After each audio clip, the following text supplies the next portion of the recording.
નમસ્કાર વિદ્યાર્થી મિત્રો, આજે આપણે ધોરણ 7 માં વિષય હિન્દી એમાં કાવ્ય છે 5 નંબરનું હિન્દ દેશ કે નિવાસી કે હિન્દુસ્તાનમાં રહેવા વાળા વ્યક્તિઓ વિશે અહીંયા આપણને બતાવવામાં આવ્યું છે। તો આપણે પહેલા જોઈ લઈએ।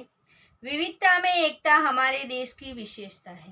विविधता में एकता એ આપણા દેશની વિશેષતા છે, કારણ કે દરેક જ્ઞાતિ જાતિના વ્યક્તિઓ આપણા દેશમાં રહેતા જોવા મળે છે। साथ ही विकास और शक्ति का एक परिचारक है, એટલે સાથી વિકાસ આપણા દેશમાં અત્યારે ઘણી રીતે સારામાં સારો વિકાસ આપણા દેશમાં થયેલો જોવા મળે છે। मानवीय एवं प्राकृतिक विविधताएं होने पर भी उसमें अभिन्न एक सूत्रता है, એટલે કે प्राकृतिक विविधता અને मानवीय एवं प्राकृतिक, कारण के घणा प्रकारना घणी जातिना दरेक प्रकारना व्यक्तिओ आपણા ભારતમાં રહે છે। દરેક જ્ઞાતિ દરેક જાતિના વ્યક્તિઓ રહે છે, એ બધામાં વિવિધતા હોવા છતાં પણ આપણે બધા एक मळी हळीने रहिए छीए। विभिन्न दृष्टांतों द्वारा इस काव्य में भारत की भव्यता एवं दिव्यता का गान किया गया है, એટલે કે વિભિન્ન દ્રષ્ટાંતો દ્વારા અનેક પ્રકારના અહીંયા આપણને દ્રષ્ટાંતો આપ્યા છે, એના દ્વારા કાવ્યમાં આપણને અહીંયા દિવ્યતાનું ગાન કરેલું છે આપણને જોવા મળે છે। તો સૌ પ્રથમ આપણે કાવ્યનું ગાન કરીશું। पेज नंबर 29 છે, તમારે બધાએ જોવાનું છે અને તમારે બધાએ પણ ગાવાનું છે। हिंद देश के निवासी सभी जन एक है, रंग रूप वेश भाषा चाहे अनेक है, बेला गुलाब जूही चंपा चमेली, प्यारे प्यारे फूल गूंथे माला में एक है, कोयल की कूक नारी पपी है की टेर प्यारी, गा रही तराना बुलबुल राग मगर एक है, गंगा यमुना ब्रह्मपुत्र कृष्णा कावेरी, जाके मिल गई सागर में हुई सब एक है, धर्म है अनेक जिसका सार वही है, पंथ है निराले सबकी मंजिल तो एक है, हिंद देश के निवासी सभी जन एक है, रंग रूप वेश भाषा चाहे अनेक है, रंग रूप वेश भाषा चाहे अनेक है। तो विद्यार्थी मित्रों, તમારે પણ આ ગાન કરવાનું છે સાથે મળીને, અને હવે આપણે આગળ આ કાવ્ય વિશે ભણીએ। हिंद देश के निवासी सभी जन एक है, रंग रूप वेश भाषा चाहे अनेक। શું કહે છે આની અંદર? હિન્દ દેશ એટલે કે હિન્દુસ્તાન या ભારત, નિવાસી એટલે કે ભારતની અંદર રહેવાવાળા, જન એટલે કે વ્યક્તિ અથવા લોક, રંગરૂપ વેશ ભાષા ચાહે અનેક હે, વેશ એટલે કે પહેનાવા, દરેક વ્યક્તિઓનો પહેરવેશ અલગ અલગ, જેમ અનેક જાતિઓમાં અલગ અલગ હોય છે એવી રીતે દરેકનો રંગ રૂપ વેશ ભાષા એ બધાયનું અલગ અલગ છે। ચાહે એટલે કે ભલે ही, એટલે આની અંદર શું કહેવાય છે? ભારત देश में रहने वाले सभी लोग एक है, उसके रंग रूप पहनावा और भाषाएं भले ही अलग है, એટલે કે આપણે ભારત દેશમાં રહેવા વાળા લોકોના રંગ રૂપ પોશાક અને ભાષાઓ ભલે ભિન્ન ભિન્ન અલગ અલગ છે, પરંતુ બધા લોકો એક જ છે। बेला गुलाब जूही चंपा चमेली, प्यारे प्यारे फूल गुंथे माला एक है। बेला એટલે કે મોગરા, ગુલાબ, જૂહી અને ચંપા એટલે કે આ બધા ફૂલોનું નામ છે। બેલા એટલે કે મોગરો, પછી છે ગુલાબ, જૂહી, ચંપા અને ચમેલી। પ્યારે પ્યારે ફૂલ ગુંથે, ગુંથે એટલે કે ગૂંથવું એટલે કે પરોવવું, આપણે એક માળામાં પરોવીએ છીએ ને એવી રીતે।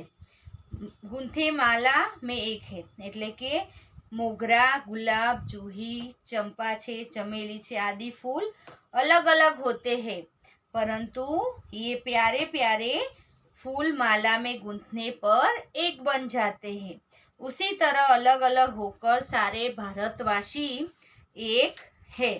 એટલે કે મોગરો, ગુલાબ છે, જૂહી છે, ચંપો, ચમેલી વગેરે ફૂલો જુદા જુદા હોય છે, પરંતુ શું પ્યારા પ્યારા ફૂલોને દોરામાં માળા રૂપી આપણે માળા બનાવીએ છીએ, માળા ગૂંથીએ છીએ ત્યારે એ બધા એક સમાન બની જાય છે।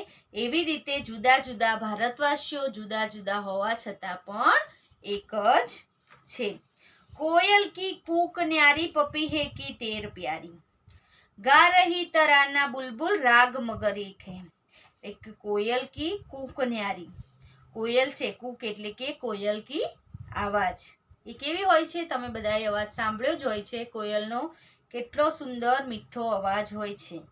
કોયલ की कूक न्यारी, न्यारी એટલે કે નિરાલી। પપી હે, પપી હે એટલે એક પક્ષીનું નામ છે।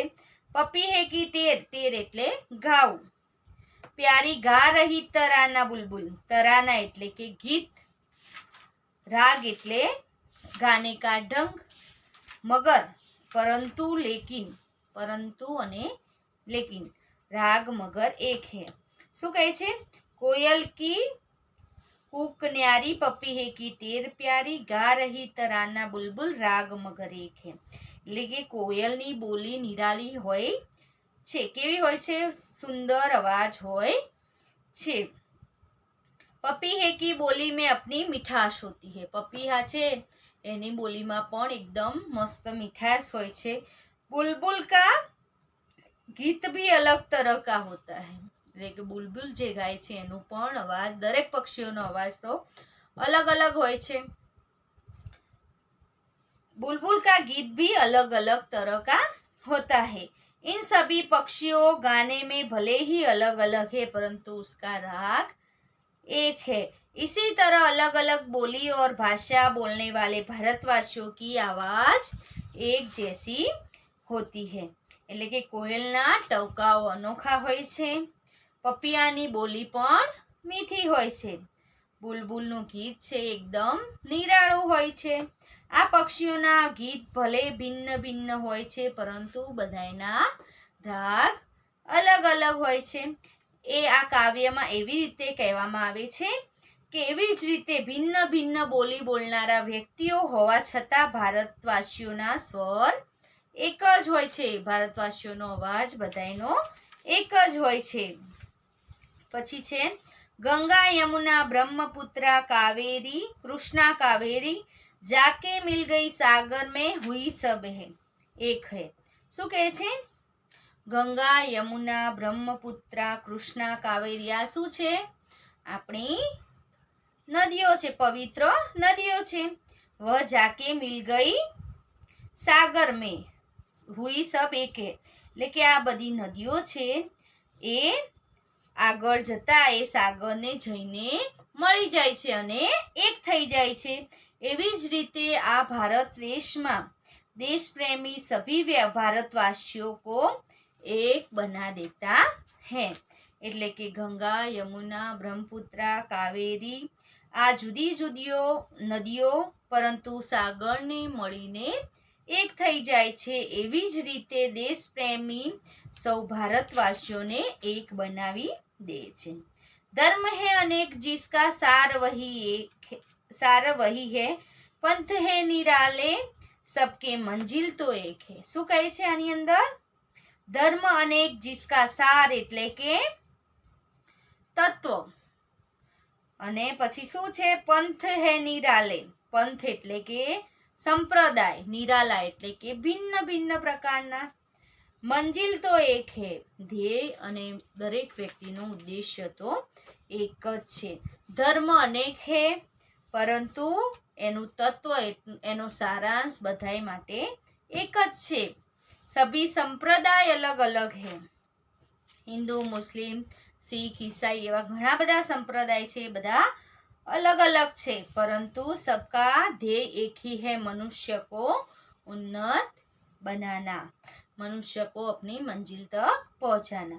इसी तरह सभी भारतवासियों का लक्ष्य एक ही है, अपने देश की उन्नति કરના। એટલે કે આ કાવ્યની અંદર આપણને એવું કહેવામાં આવે છે કે ભારતની અંદર અલગ અલગ પ્રકારની જાતિઓ અને અલગ અલગ પ્રકારના ધર્મ પાળનારા વ્યક્તિઓ રહે છે, પરંતુ એ વ્યક્તિઓ ભલે અલગ અલગ હોય, જેવી રીતે આપણને બતાવવામાં આવ્યું કે એના રંગ રૂપ વેશ અને ભાષા બધાની અલગ અલગ હોય છે, પરંતુ આગળ મળીને બધા છે એક હળી મળીને એક પરિવારની જેમ રહે છે।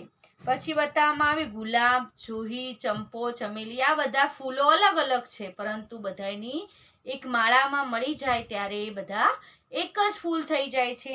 એવી જ રીતે કોયલ છે, પપીહા છે, એવા ઘણા બધા પક્ષીઓનો અવાજ અલગ અલગ હોવા છતાં પરંતુ ભારત દેશમાં અલગ અલગ બોલી બોલનારા વ્યક્તિઓ પણ ભારતવાસીઓ એક જ સ્વરે થઈ જાય છે।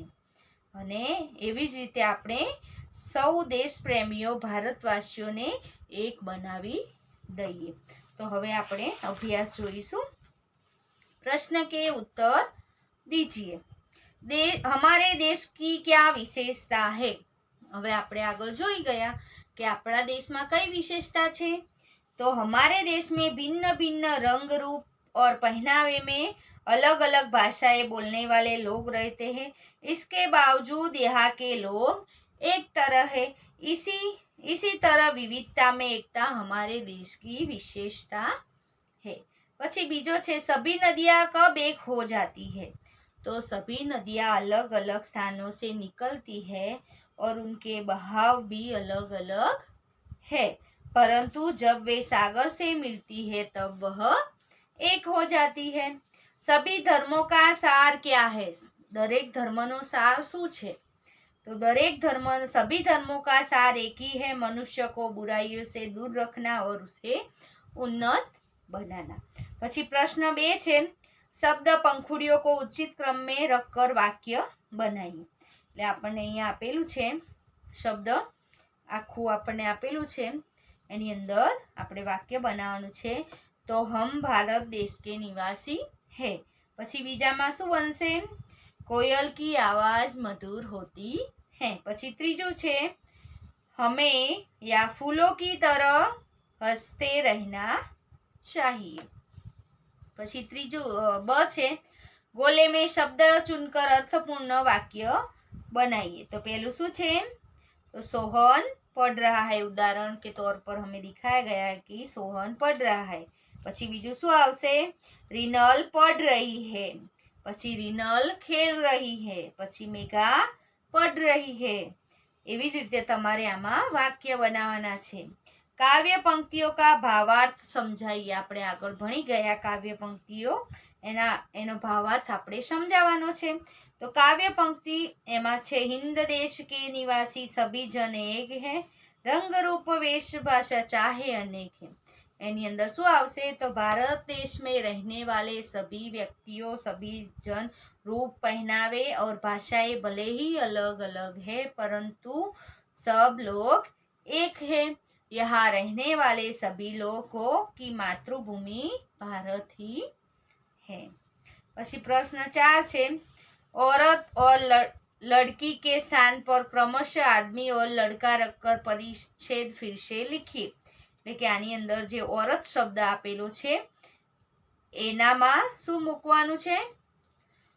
આદમી, અને લડકી છે એની જગ્યાએ લડકા મૂકીને આપણે આખું એ પરિચ્છેદ છે, ફકરો છે, તમારે લખવાનો રહેશે। પછી સ્વાધ્યાય છે પહેલું છે એમાં हिंद देश में कैसी विविधता है? तो हिंदवासियों में कैसी विविधता है पाई जाती है? तो हमने देखा आगे। तो हिंदवासी अलग अलग रंग और रूप के हैं, उनके पहनावे अलग अलग है, वे अलग अलग भाषा भी बोलते हैं, वे अलग अलग धर्मों में भी मानते हैं। इस प्रकार हिंदवासियों में अनेक प्रकार की विविधता पाई जाती है। माला में कौन कौन से फूल एक रूप हुए हैं? એ માળાની અંદર કયા કયા ફૂલ આપણે આગળ ભણી ગયા. तो माला में बेला, गुलाब, जूही, चंपा, चमेली आदि तरह के फूल एक रूप है. इस कविता में किन नदियों का उल्लेख है? तो गंगा, यमुना, ब्रह्मपुत्र, कृष्णा, कावेरी आदि नदियों का उल्लेख है. नदियों हमें क्या संदेश मिलता है? नदियों આપણને કયો સંદેશ મળે છે? કે નદીઓથી આપણને ગંગા, યમુના, બ્રહ્મपुत्र એ સર્વ નદીઓ अलग अलग, एनु उद्गम स्थान अलग अलग है. हमारे देश में अनेक नदियां हैं और उसका सबका उद्गम स्थान अलग अलग है. अलग अलग मार्ग से बहती है लेकिन अंत में सागर से मिलकर एक हो जाती है. इन नदियों से हमें यह संदेश मिलता है कि नदियों अलग अलग होकर भी एक हो जाती है. उसी तरह भारतवासियां अलग अलग होने पर भी वह एक हो जाते हैं. कोष्टक में जो शब्द समानार्थी नहीं है वह घेरा कीजिए और समानार्थी शब्दों के वाक्य में प्रयोग कीजिए.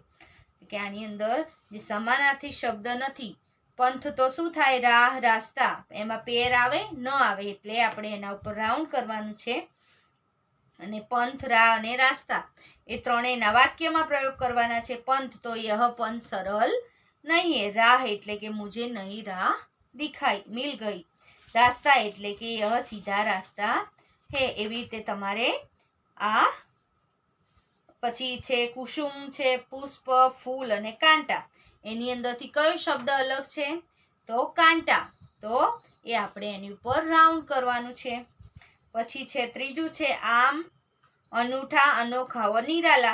તો અનૂઠા, અનોખા और निराला એ ત્રણેય શબ્દ એક જ છે અને આમ એમાંથી અલગ પડે છે. તો એના ઉપર રાઉન્ડ કરીને આપણે પછી ત્રણ જે વાક્યો છે અનૂઠા, નિરાલા और અનોખા એના વાક્યમાં પ્રયોગ કરવાનો રહેશે. જન, મનુષ્ય, માનવ, સ્ત્રી એની અંદરથી કયો શબ્દ અલગ પડે છે? તો સ્ત્રી. જન, મનુષ્ય અને માનવ એ ત્રણેય સરખા શબ્દો છે. તો તમારે અહીંયા હું જે પીડીએફ મોકલું એના દ્વારા તમારે લખવાનું રહેશે. જય ગણેશ વિદ્યાર્થી મિત્રો.